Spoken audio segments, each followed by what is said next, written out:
All right, Lakesiders, come on down, come on in. Stuff and things going on all over Hideaway.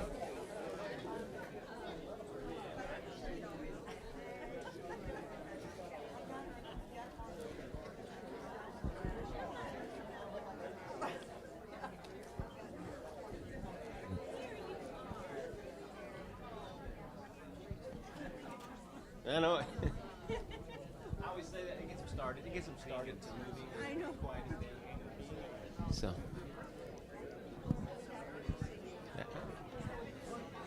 Oh, that's right. They're not happy to see me. That's good. All right, Lakeside. We'll come into our seats. The Hayneses, what's going on? Missed you at pickleball yesterday. So good. So good.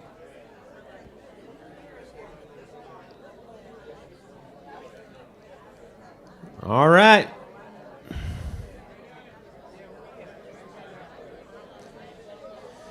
See, Steve, see what I have to deal with every Sunday?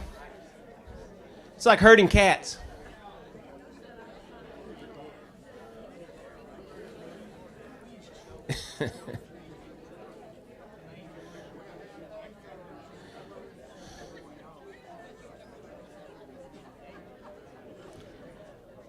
Doug Danley. Corral K3. Corral her.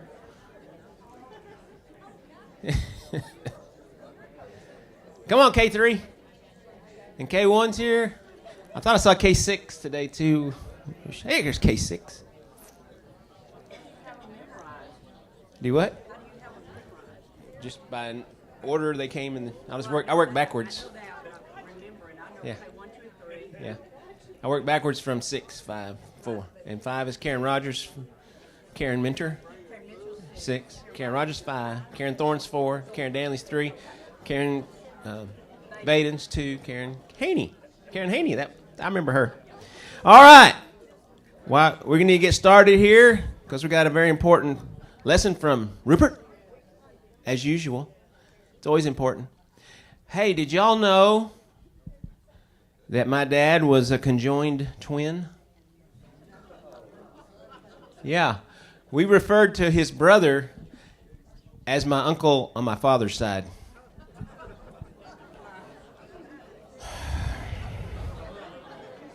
Thank you for thinking about that one. But don't worry. He was surgically separated from my dad. And now we refer to him as the uncle once removed.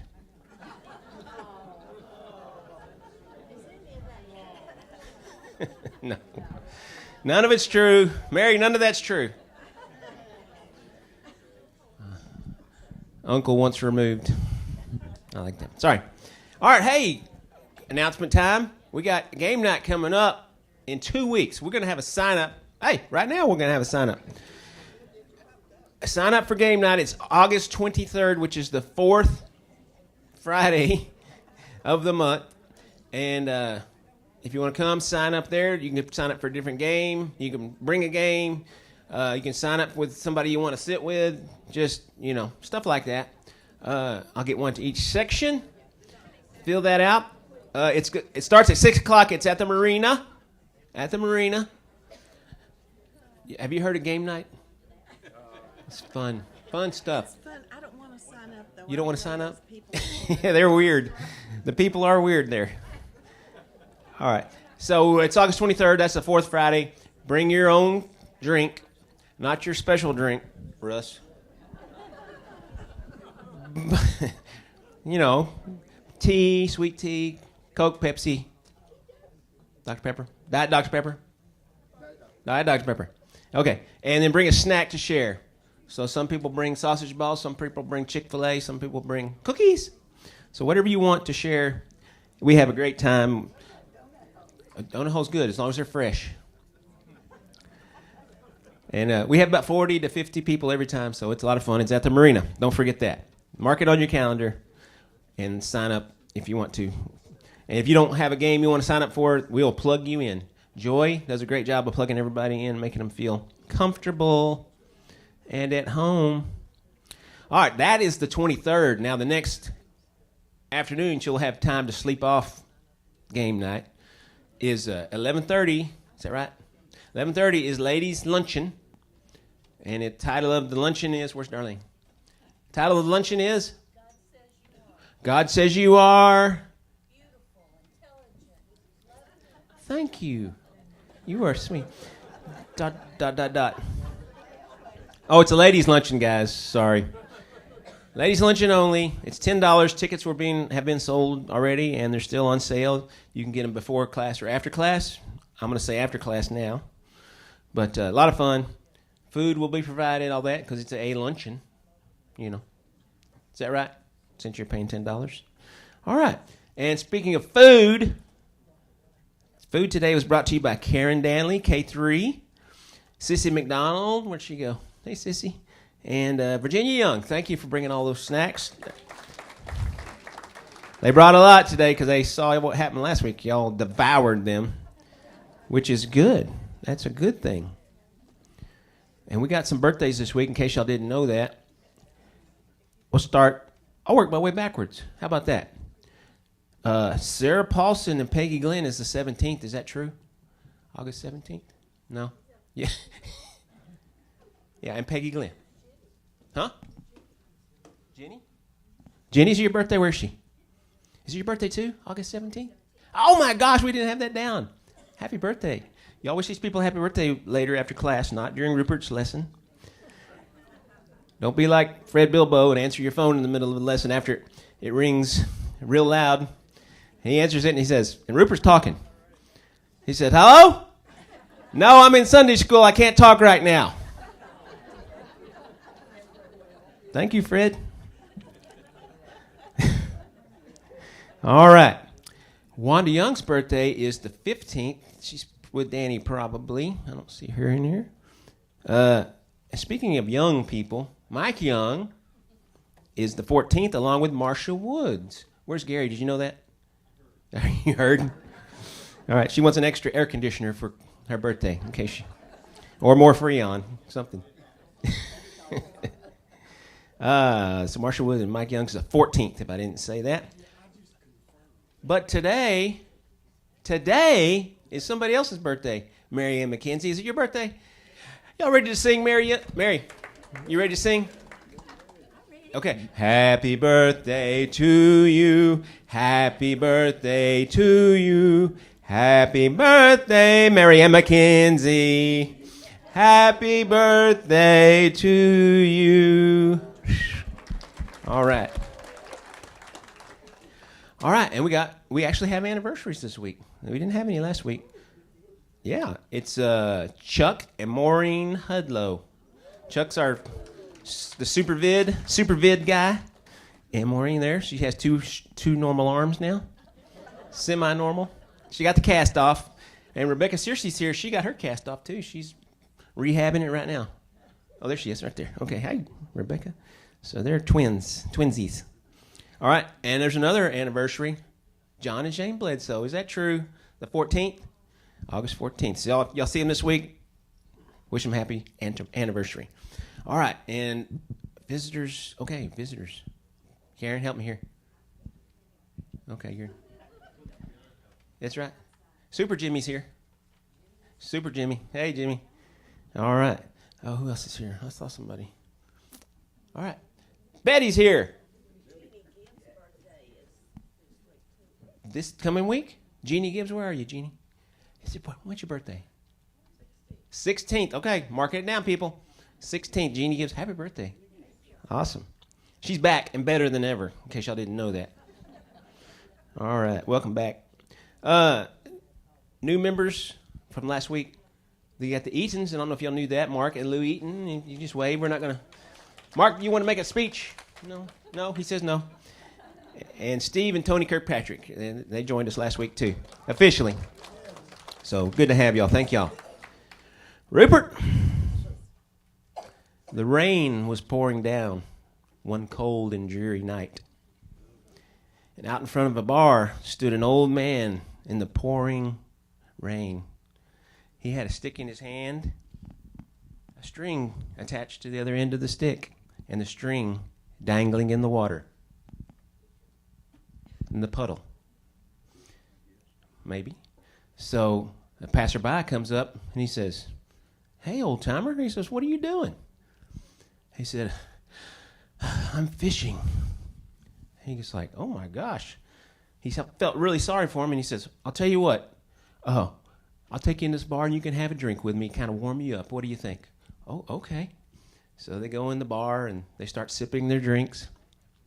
And the passerby says, "So, old timer, how many have you caught today?" And he sipped his drink again and he goes, "You're the 8th. All right. Come on, Rupert. Enjoy. Oh my goodness. Got it? Did you get that one? All right. Did you get it, Jimmy? I got it. Okay, good. Microphone on. Rupert needs to turn on his microphone. I've got a handheld ready.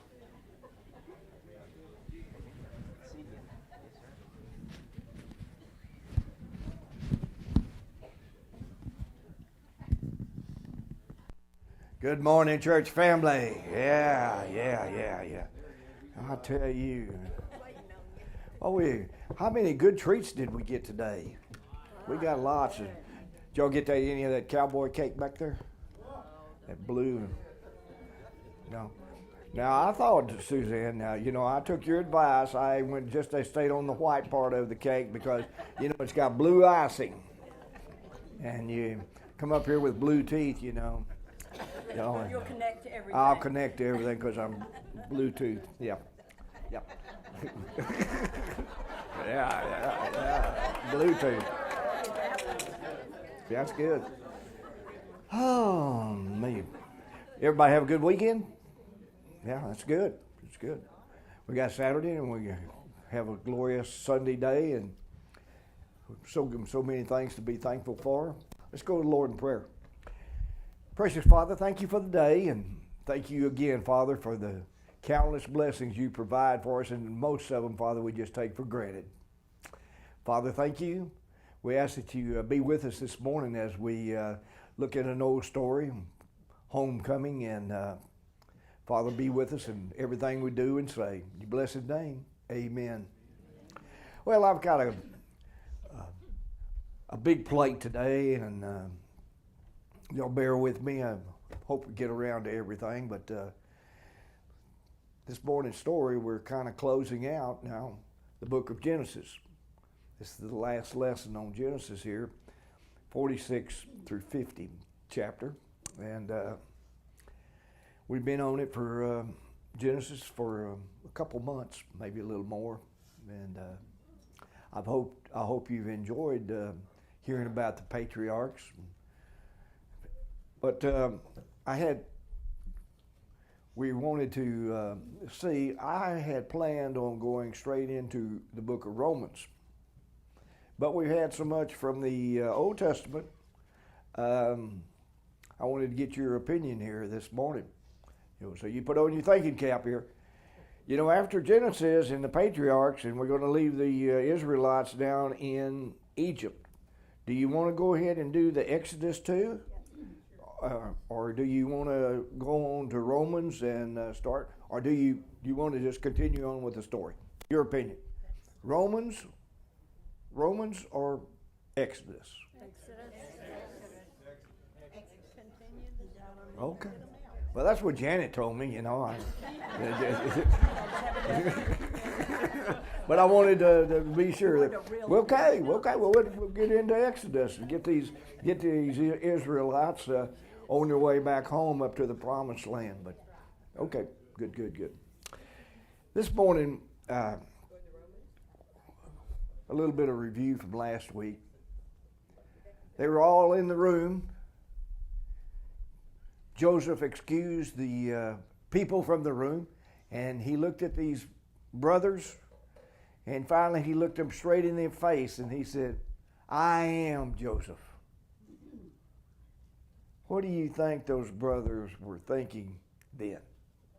I am Joseph, the brother that you threw in the pit, the brother that you ended up selling to a caravan on its way to Egypt. I am Joseph. What's going through those brothers' minds? We're in trouble. So much trouble. The Bible says they were speechless. Don't you know they were? Scared to death. Scared to death. What could they possibly be scared of? Yeah, they're going to be in the pit next. Now the brothers have been carrying this, what they did to their brother, for over 30 years. How about the brothers? What have you been? They've been carrying this on their own shoulders for what they did to their brother. Every time they see Dad, and Dad thinks about it, and he mentions the coat of many colors, what comes up in the house? One story told to support another lie to Dad. What happened to him? Oh, Dad, you know, the animals ate him up. We found his coat of many colors just drenched in blood. How'd they get the blood on it? They put the blood on it. Remember, they dipped it in blood so that they would buy the story. Oh, me, a lot of things going through their mind this morning. But here they are, they've realized. So Joseph tells them, he says, I'll tell you what, I want you to go home and get Dad. This famine is going to stay with us for a few more years. I want you to go back down home, and I want you to load up everything that you've got. And by that time, the Pharaoh got into it, and he knew that his brothers were there, and he said, I'll tell you what, I want you boys you're going in Egyptian wagons. Must have been Dodges again, right? Caravans. I got wagons here. I want you to go down there, and I want you to load up all that you've got. And I want you to come on up here and live in Egypt. Well, okay. And all you boys here, Reuben, Simeon, Judah, Benjamin, all you boys, the sons of Jacob, I want y'all to have the finest clothes. This comes from Joseph. I want you to have new sets of clothes to go home in. You're going home in the finest wagons. You're going home and you're loaded down with grain to take home to Dad for feed the animals. And then I want you to load up in those wagons and you're coming back.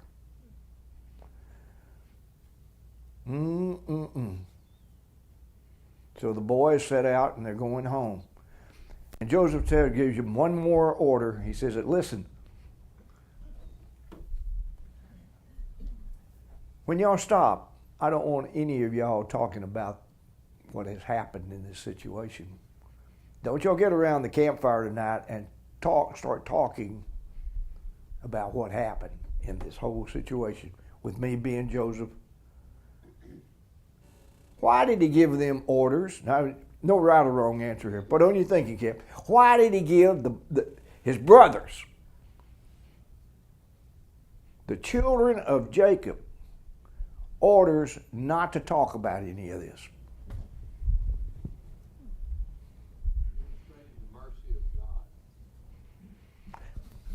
Illustrate the mercy of God.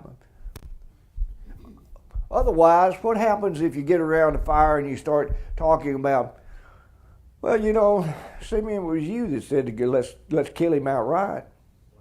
And you, Reuben, you're the oldest of the family. You should have had enough sense here to pull us all in line. You let us fall right into the trap. You let us kill him. And you don't.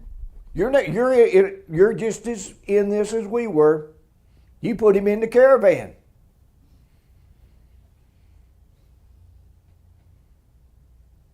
Don't you be talking about it. Because you know, when we all get together as family and we start talking, what happens?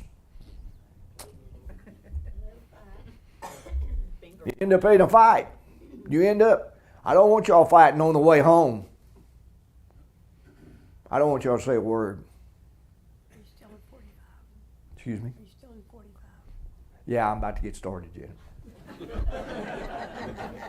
Find him, he's not even in the chat. So now, as on the way home here, they stop in the town of Beersheba, which is the southernmost part of Israel. Sometimes you hear the story. How big is Israel? They say from Beersheba to Dan. That means north and south. That's the boundaries of it. Jacob is watering his animals there. He's out on the road. He's expecting for the boys to be coming home. When they see him, here comes the brothers. They're all in these big old wagons. And when they pull up to all loaded down with grain, oh, this is good news. And then they step off the wagons there, and all of them are in brand new clothes. What's Dad thinking?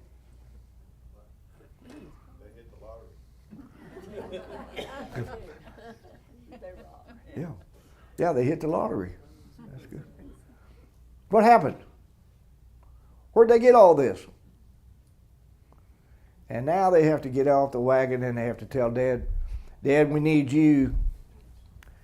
We want you now to load up on the wagon, you see, and we're going to go home, load up everybody in there, get all the kids and the wives and everything, and then we're going to go back home.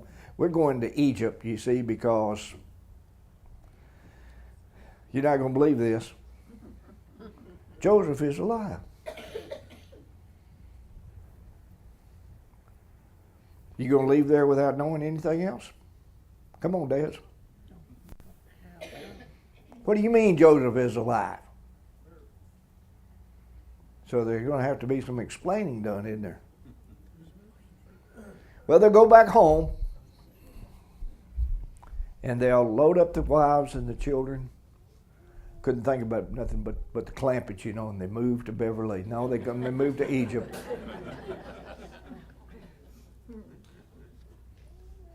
There were 70 of them in all. Wives, kids, children, all the animals. And they are on their way to Egypt. Okay, Janet. And they're on their way. And they will make the trip. And they will send Judah in front of them with one of the boys, one of the brothers.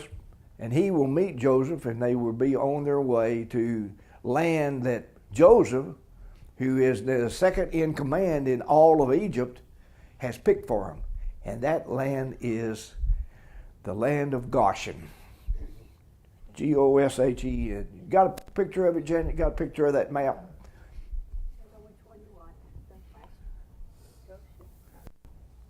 Yeah, Goshen. Goshen is in what we know as today as the Nile Valley. And that would include the part that really encompasses the Suez Canal. So that part of the country, if you've got that kind of terrain, and that's where they're leading them to. And at that day and time, it was very fertile. It was rich. It was away from Egypt. Because you see, the Pharaoh knows that the brothers are coming, but you know one thing that is detestable to any Egyptian? Shepherds. And you're a Canaanite shepherd. He wants to get them out, so he gives them the land of Goshen. Joseph has, so they will come from Hebron, where they live, go back home from Hebron all the way into what we call the Nile Delta. Rich, fertile land. About 200 miles, 200-mile trip. But they get there, and everything you think is going real well. They've made the trip. Joseph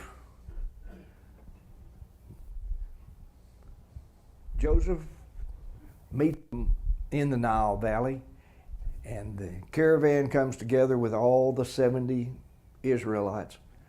And there is Jacob confronting his son. And you can read the happiness in the father's words there that is put on paper. He's been gone for some 30 years. Thought that he was eaten up by animals. He's been dead for the family. And now Jacob has his son Joseph, that was his favorite son, remember? The coat of many colors, all the things. He is so proud, he is so happy. And he tells him, I can die now because I have seen Joseph. When he gets over to Egypt,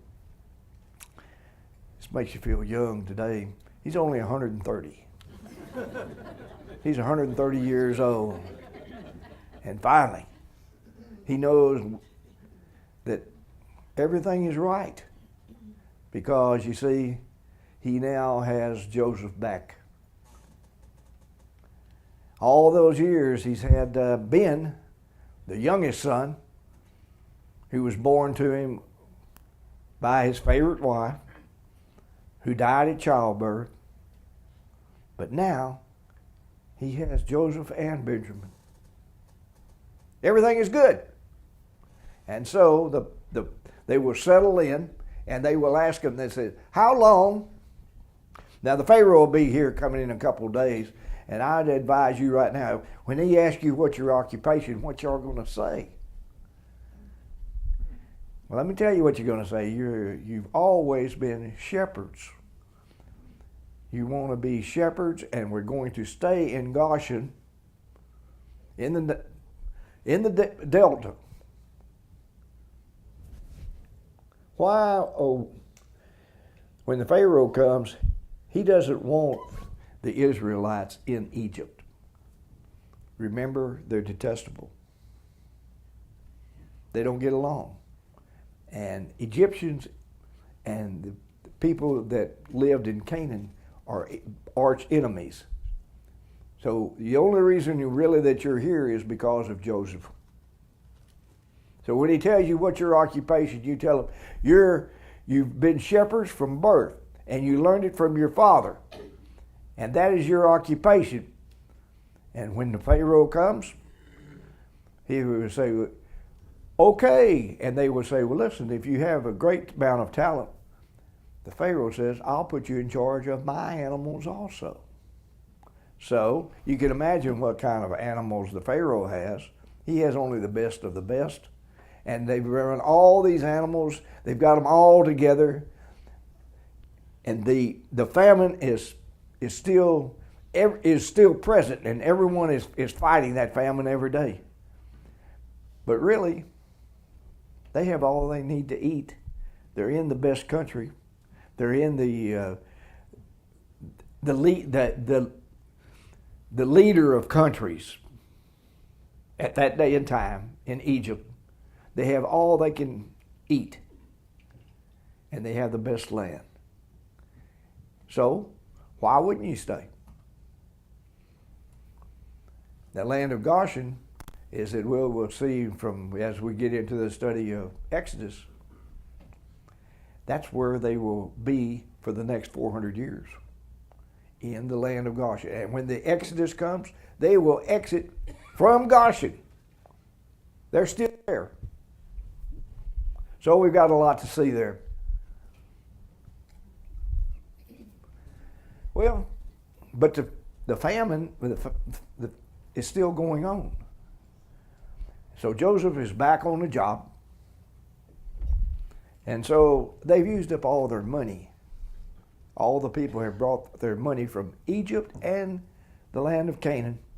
And they have all spent their money to buy grain to get by. Surely it'll rain sometimes, won't it? Surely the famine will be over and we can go back home. Joseph knows the famine is still for another 6 years. And so for the next year comes up. What are we going to do for food? Well, I'll tell you what, you still have livestock. I'll take all your livestock for grain. That way you won't really need grain. The only grain is going to be for you. I'm going to condense the cities, and everybody that's on the outskirts are moving to cities, so that we know exactly where the people of Egypt are, and we could centralize the food supply. The third year, the money's gone, all their animals are gone. Well, I'll tell you what, the land that we have, I'll just take all your land. So all the land now belongs to the Pharaoh. And if you want any food, I now have your property, your animals, and all of your money. Oh, you have nothing left, and the famine is still going on? Well, I'll take you as indentured servants. You'll be my slaves, if you will. And according to the years that go on, everything belongs to the Pharaoh. And at the end of the famine, as it ends, he tells them, he says,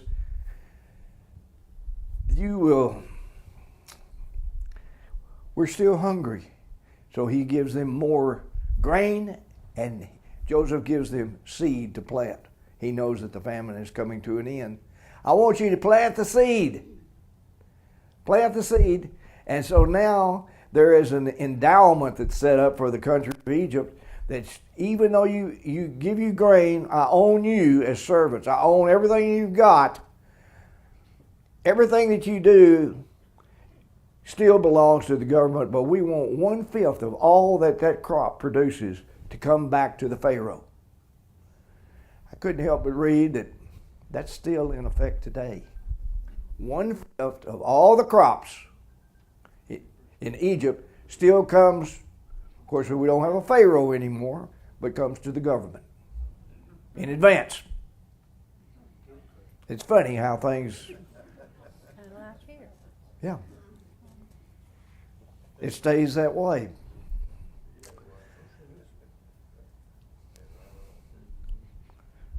Well, where are we at, Janet? Oh, you think that people would be mad at Joseph? They know that Joseph's plan has saved them through this famine for 7 years. And he is a hero. And they put him up. Yes, we're slaves now, but you see, we're still alive. Pharaoh owns everything. We're indentured to him. But you got us through this. And so they are thought of. Everyone loves Joseph and his family. They're heroes. They live in the land of Goshen, and I'll tell you, they stay in Goshen. They don't go into the main part of Egypt. So the Egyptians overlooked them. Well, Father Jacob, was 130 years old when he got there, but he will live another 17 years. 17 years in Egypt.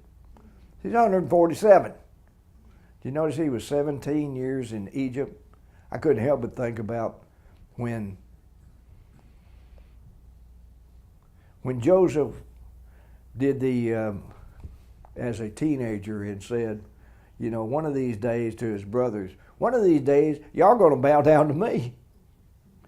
You remember how old he was? 17. So he's been there 17 years, and those coats of many colors that those brothers originally went home in, I can't help but think that he's copying them, because you see, Joseph left in a coat of many colors. He's teaching his brothers a lot of secret stories there to show him different things through their life.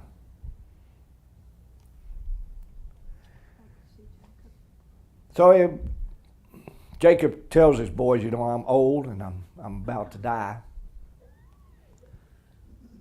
So he goes and he blesses Joseph's 2 sons, Ephraim and Manasseh, and he does the same thing that ends up in the patriarch's family time and time again. He crosses his hands and he blesses the younger son over the older son. So again, the younger son, Ephraim, becomes over his brother Manasseh.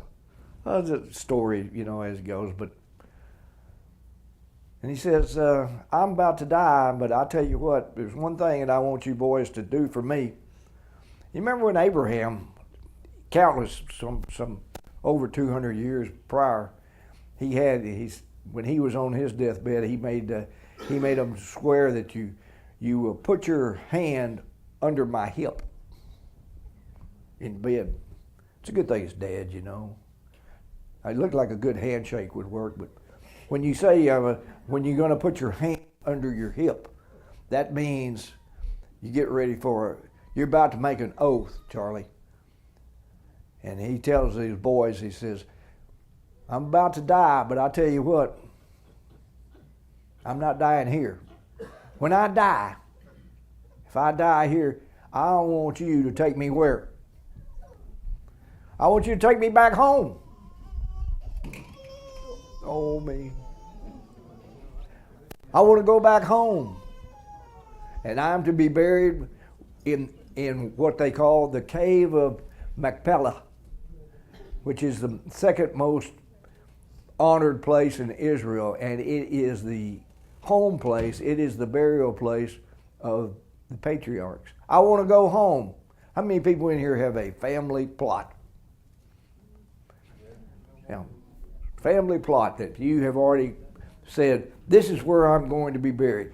And the reason he wants to go home is, you see, because in that cave, you have Abraham and Sarah is buried there. Isaac and Rebekah are buried there.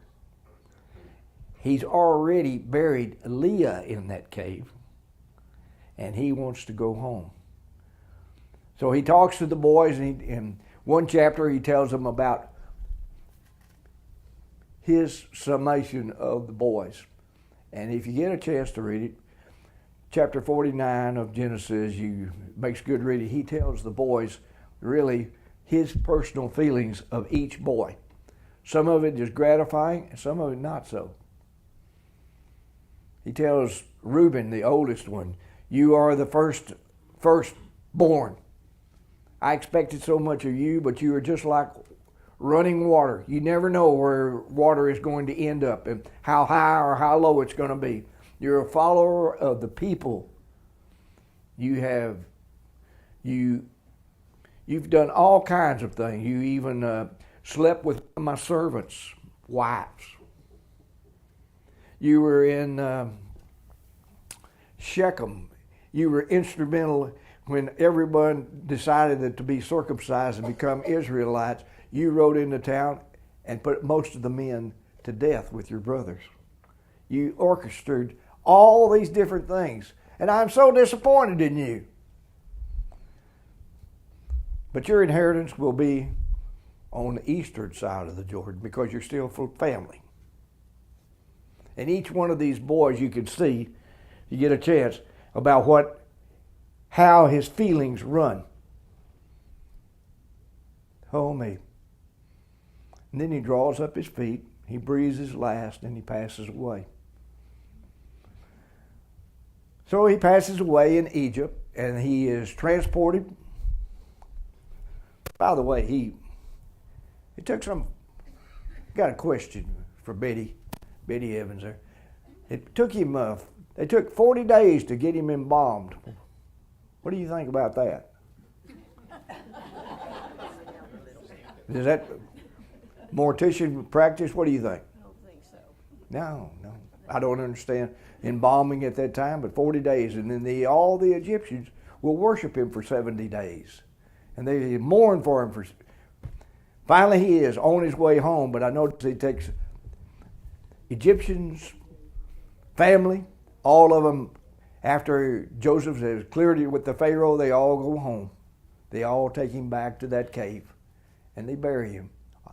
Lots of dignitaries. Can you imagine in that old cave? Of course, where their burial site now, in the city of Hebron, some 30 miles south of Jerusalem, is a site where they have a huge monument and churches built over it, and it is the burial place of what they call the patriarchs.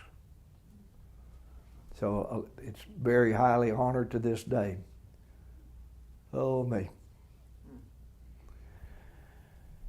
Joseph and his brothers bury his father. Remember, his father now is not called Jacob, he's really called Israel. So when you do a lot of reading, sometimes you hear about Israel did this or Israel did that. You start thinking about the landmass, but it's not really not the landmass. They're talking about Israel. So don't get confused in your reading, in the land of Canaan. Well, the boy saw that after he was buried, they got back home. They said, you know what? Things were going pretty good while Dad was still here. But you know, now that Dad's gone, they're going to come back and now we get our just rewards. Joseph turned on us now.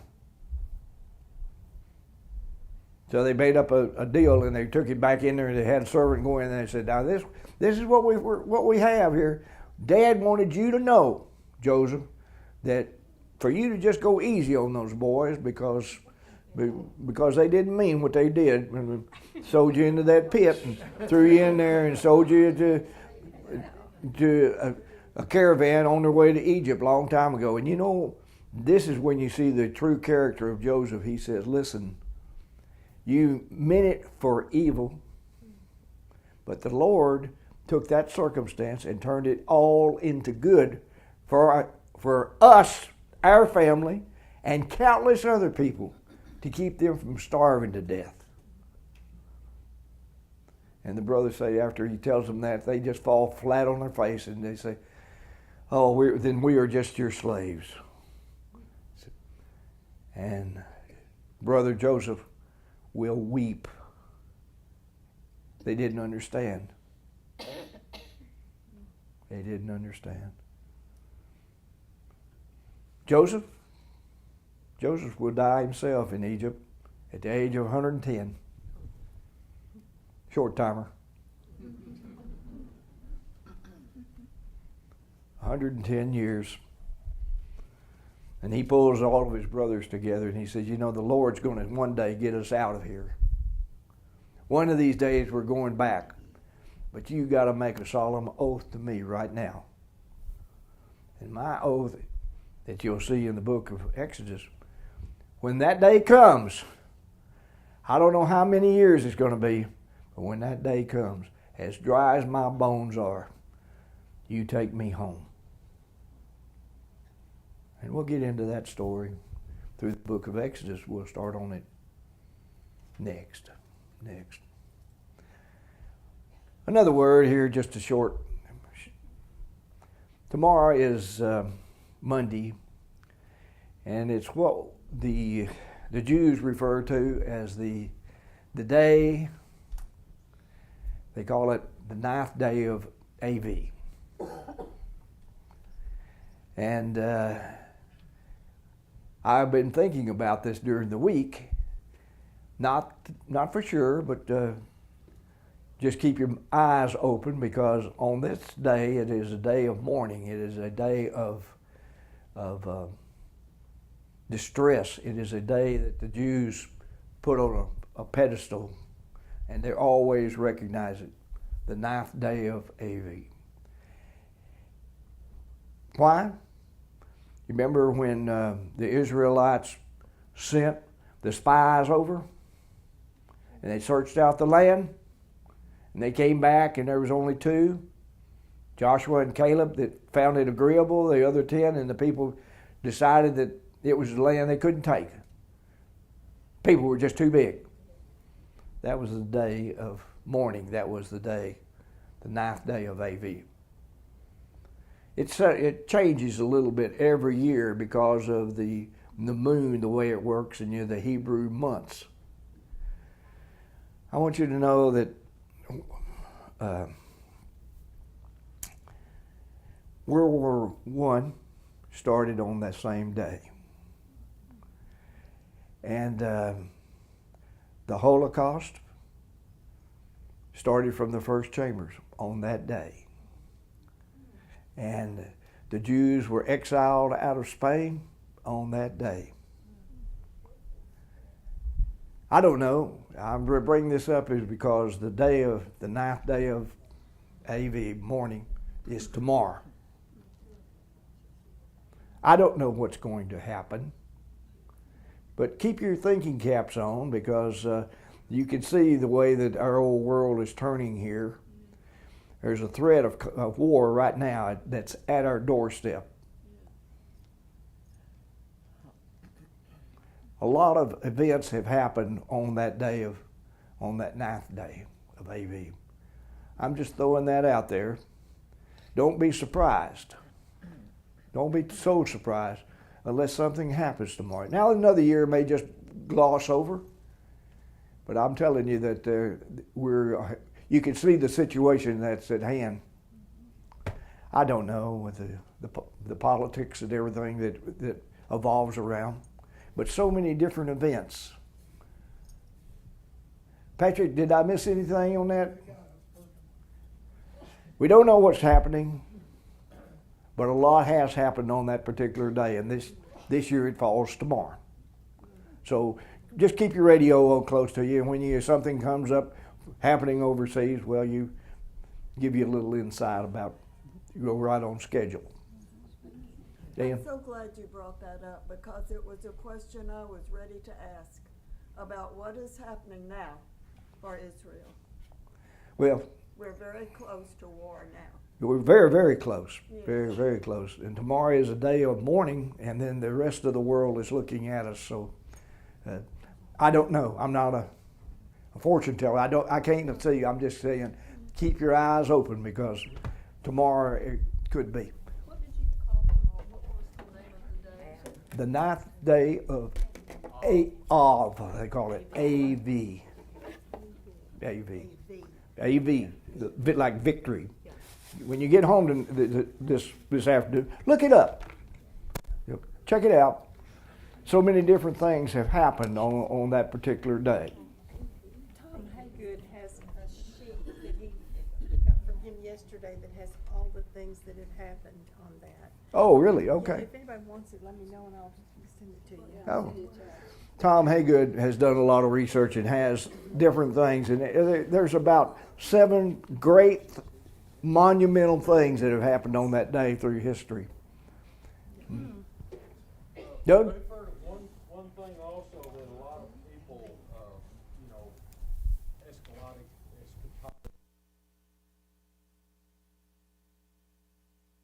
because of everything taking place up there in Jordan and Yes. Syria, is Isaiah 17, the fulfillment of, it says that Damascus will become a ruinous heap, Yes.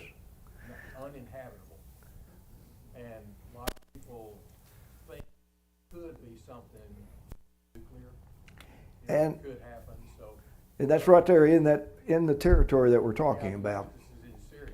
Yes. So that's Yes. the stronghold of Hezbollah. Hezbollah. Yes, sir. And so a lot of people are looking for that. So if you hear of Damascus being wiped out, uninhabitable, that would be a fulfillment of that scripture.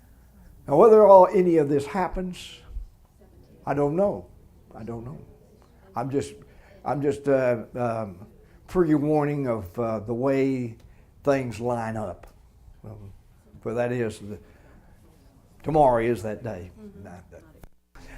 Well, I've gone a little long here, so let me not do a prayer and you close us. Okay. Land of Goshen.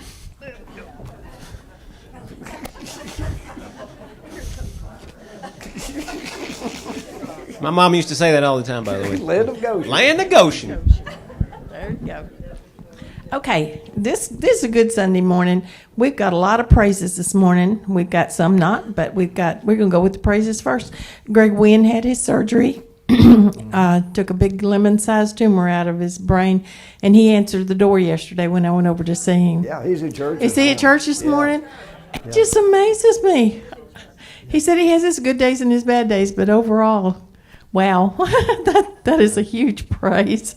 Right now we need to pray for good pathology reports on him. He won't get the pathology for another week or so, so keep real positive prayers going for that. Maureen and Rebecca both got their casts off and are going to start working towards getting those arms healed. That's a huge praise. Tom Haygood is doing really well, and he's wanting to go home. But Judy has COVID. And she got it at Wesley House. So if you want to go see Tom, I would call Wesley House and see if they're on lockdown right now, because one of the patients or one of the residents had it. Gary Woods was able to get his appointment this week to his vascular surgeon instead of having to wait till September, and he's got a treatment coming up on the 23rd on his leg. So that's really good. And Patrick's daughter had Patrick Badek, his daughter had very successful surgery, and his wife is waiting for the next step in her recovery plan. So those are all good things that have happened, okay? Oh, and Karen Minner, we were praying for her cousin who was in ICU and not doing well at all on a ventilator. She's off the ventilator and doing extremely well. So all kinds of good things are happening. And then we go to the others that need good prayers. Okay, this week, Jerry Swigert will have his surgery on the 13th for removing the tumors from his bladder. This is not his first rodeo to have to go through this, so we need to keep Jerry and Tish in our prayers. Marcia Woods had a second successful surgery, but this one's taken quite a bit out of her, and now she may end up having to have chemo and radiation, or both, or one or the other. And so keep them in your prayers, and keep Gary in your prayers, because caregivers need lots of help too. Kathy Organ, she doesn't know what their game plan is yet. They're waiting on more test results to get the formulated plan for her on her breast cancer. Omer is in this August. He's off of chemo, so he can go to Denver. Ron Strickland, who most of you know, or a lot of you know, had his first chemo this past Thursday. So keep Ron and his whole family in your prayers. Let's see. Gwen Hudson's great-granddaughter that is still in Mommy's womb and has a little heart. Cheryl Hudson. What did I say? Gwen. You know, I wrote Gwen. Her name was... Can you change your name? Because I got your name Gwen from the start, and it's going to stick. Okay, that train's left the station. I'll fix it, though. But anyway, her great-granddaughter has heart problems in vitro, and they are going tomorrow to talk to the team of doctors that will help them figure out how they're going to take care of this little baby when it gets here. Don Blevins is not in our class. He's in the other class. He has a mass blocking his pancreas, so we need to keep Don and Wanda in our prayers. Carla Clay fell and broke her femur. She is a neighbor of Valley Reinhardt, and a lot of folks know Carla, so we need to keep them in our prayers. And then Melba Boyd's daughter-in-law is having some very serious health issues, and she's got a darling little redheaded girl that's about 5 now. Okay, 5 now. So we need to keep them in our prayers. And last but certainly not least, Sylvia Moyer's son Lance, who we have prayed for many times. He's had a lot of health issues. He's in ICU in Temple today, so we need to keep him in our prayers. For sure, and Sylvia, because Mama's hurt. Okay, have I missed anybody? All righty, let's go. Okay. Vera. Let me get this to you. I would like to ask special prayers for Wanda Walker. She is having vision problems, one eye.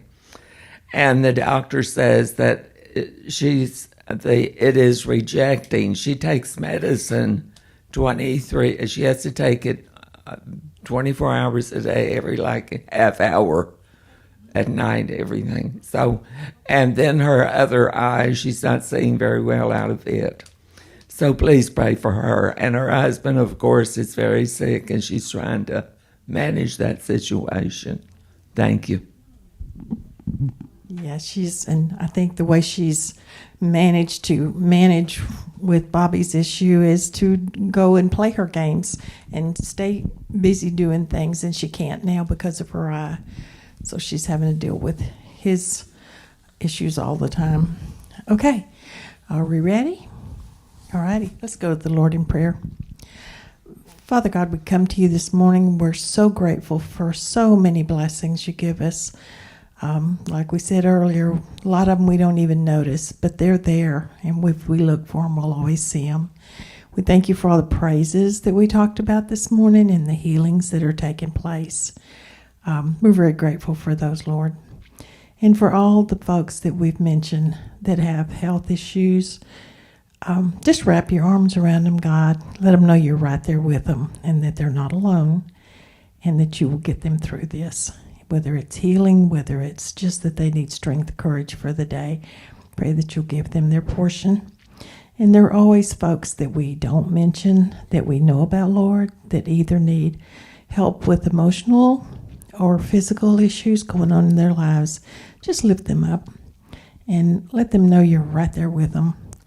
And as we go through the week, God, we pray that you will help us to be the people you need us to be, to say what you need us to say, to bring light to others. We ask in your name. Amen. Amen. Thank y'all. See some of y'all at Whataburger. See some of you at second service. You got your name tags already. Karen, did I miss anything?